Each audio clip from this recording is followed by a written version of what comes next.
No, Terry Savage is not Terry's fault. Terry, No. thank you for being with us this morning. So, Terry, the Dow is down 600 points. What do you make of that? It's down, a minute ago, as I've been watching, it was down 750. It's down about 725 Oh, wow.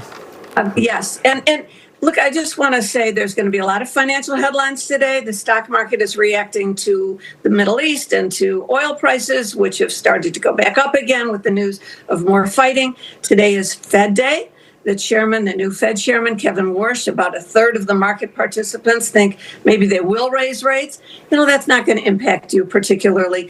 This is all financial headlines. You stick with your own plan. If you're investing in your 401k, the market is very volatile these days. I just do want to add, I don't ever call stocks or market trends, but if you're a baby boomer, you're about to retire, you're retired, you've ridden a bull market. 401ks started 45 years ago when the Dow was at 1,000. Today it's at 52,000. This is the time now retiring to say, I don't know if I want all that much exposure to this volatility. Can I sleep that way? But just because we make headlines, market down now only 700, oil prices up $5 or $6 a barrel, it doesn't mean you panic. It means you think. That's my message. Okay. All right, let's get to viewer questions. Here's one. I am 45 and plan to quit my job.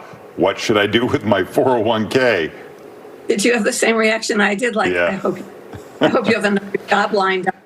Okay, let's presume you do and that you have a 401k. The thing you want to do is do a direct rollover. This is very simple. You roll it over, you call Fidelity or Vanguard or Schwab or T. Rowe Price and say, I work for XYZ company. Here's my account number. I want to do a direct rollover. They'll move it all in cash to an IRA rollover account. Then you can make some new choices about investments, especially retirees. You want to roll over because 401ks have stock funds for building growth and building funds over the years for younger workers. When you're retired or when you switch a job, you might want to reevaluate how much stock market exposure you want. Easy to do, no taxes. Do it directly and there will be no tax consequences. All right, this person says, my mother passed away 2 weeks ago. Sorry about that. Her will says we divide her home 3 ways between me, my brother, and sister. We are not in a hurry to sell, but my brother said something about needing an appraisal within 30 days after her passing for taxes. Is that true? Okay, watch this. This is very important for every senior who's thinking of selling her home or couple. You may have a lot of gains because you bought it 35, 40 years ago. The tax law says if it's your primary residence, when you sell, when you're alive, you can exclude $250,000 worth of gains. If it's a married couple, $500,000 worth of gains on the sale. And that includes raising your costs because you put on a new roof or remodeled the bathroom. If you die owning your home, then there is no tax whatsoever. Your heirs get what's called a step up in basis. So you bought the home for $219,000, your mother did, and now it's worth $712,000. Your new cost basis when you sell it is the value around the date of death. Now you don't have to get an appraisal within 30 days, but you should get an appraisal soon after death. If you wait to sell it and there's a gain, then it'll be a capital gain if you've held it for a year. My advice, you have 3 children, it's going to cause a lot of fights. Put the home on the market, get a realistic price. Yeah. Sell it soon, there will be no taxes. Gotcha. All right, here's another question. I have $400 to invest. I need to keep it liquid. What should I do? Okay, this is my quintessential definition of chicken money you cannot afford to lose.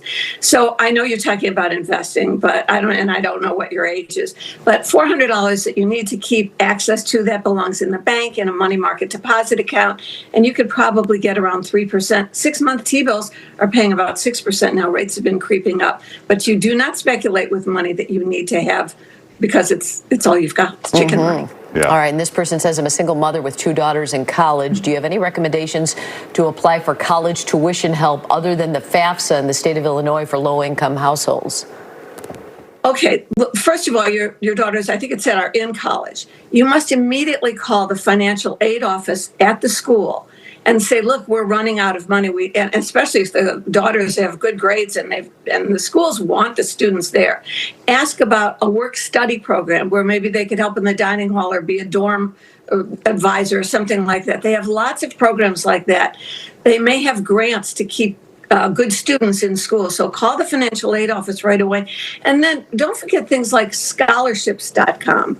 That's a website where you fill in a lot of stuff that you may think is irrelevant, but there might be a scholarship for them. So do that immediately. It's a shame to have to drop out. So look around. There FAFSA is federal, but schools have extra money for your daughters. All right, thanks, Terry. If you have a question for her, you can go to terrysavage.com. Have a good day. Thanks, Terry. Thank you. Hey, Mike.